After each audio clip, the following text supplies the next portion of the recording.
से प्रस्ताव एवं उनके प्रकार के बारे में बताने आई हूँ। Means proposal and there types. उससे पहले अगर मेरा यह वीडियो आप सभी को पसंद आए या आपके लिए हेल्पफुल हो तो please like and subscribe my channel. तो चलिए पहले प्रस्ताव के बारे में जानते हैं। तो संविदा के निर्माण में पहला कदम प्रस्ताव का ही होता है।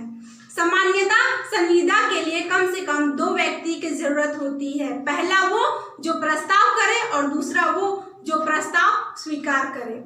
तो प्रस्ताव शब्द की परिभाषा भारतीय संविदा अधिनियम 1872 की धारा 2A में दी गई है, जो निम्न इस प्रकार है। जब एक व्यक्ति किसी बात को करने से प्रवृत्त होने की अपनी रजामंदी ऐसे कार्य या प्रवृत्ति के प्रति दूसरे की अनुमति प्राप्त करने के उद्देश्य से उस दूसरे को संज्ञापित करता है, तब उसके बारे में कहा जाता है कि वह प्रस्तावना करता है। अर्थात प्रस्ताव के लिए आवश्यक है कि पहला, एक व्यक्ति ने कोई कार्य करने या उसे प्रवृत्त रहने की इच्छा व्यक्त की हो। दूसरा, ऐसी इच्छा या आशय किसी अन्य व्यक्ति से की हो।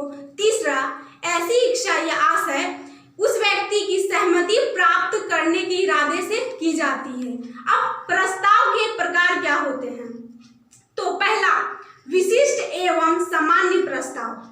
जब कोई प्रस्ताव किसी व्यक्ति विशेष अथवा विशेष वर्ग के व्यक्तियों से किया जाता है तो उसे विशिष्ट प्रस्ताव कहते हैं। एग्जाम्पल में, का अपना घर खा को बेचने का प्रस्ताव करता है।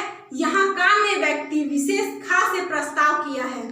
उसके साथ साथ ही दूसरा, लेकिन फिर भी परंतु ऐसी प्रस्ताव जो व्यक्ति विशेष या विशेष वर्ग के व्यक्तियों से ना होकर समस्त जनता से किया जाता है, सामान्य प्रस्ताव कहलाता है।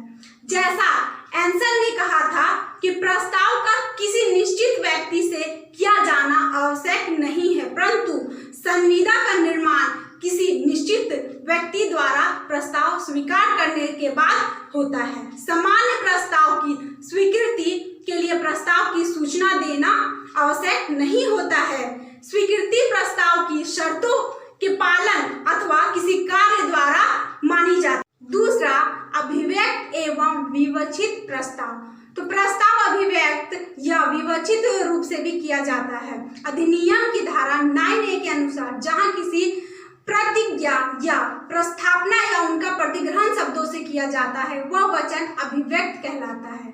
जहां तक कि ऐसी प्रस्तावना या प्रतिष्ठा शब्दों से अन्यथा किया जाता है वह वचन विवक्षित कहलाता है।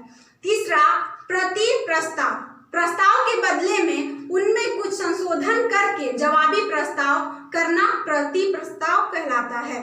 प्रति प्रस्ताव में पहला प्रस्ताव अपने आप रद्द हो जाता है। चौथा, स्थायी या चलत प्रस्ताव। स्थायी या चलत प्रस्ताव से तात्पर्य ऐसे प्रस्ताव से है जो स्वीकार करने के लिए एक अवधि तक कायम रहती है। पांचवा, क्रॉस प्रस्ताव।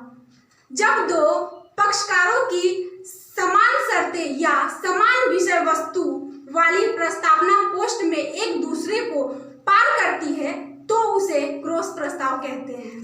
इसमें विधिक स्वीकृति या अभाव होता है, इसलिए संविदा या निर्माण नहीं होता है। छठा, मानव रूपी प्रस्ताव। ऐसे प्रस्ताव पहले से ही छपवाए गए हैं, एक कार्य के रूप में हमेशा मौजूद रहता है, जैसे कि जीवन बीमा का फॉर्म। तो यह रही प्रस्तावना और उनके प्रकार। इसके साथ ही मैं अपने वीडियो को समाप्त करती हूँ। धन्यवाद। जय हिंद, जय भारत।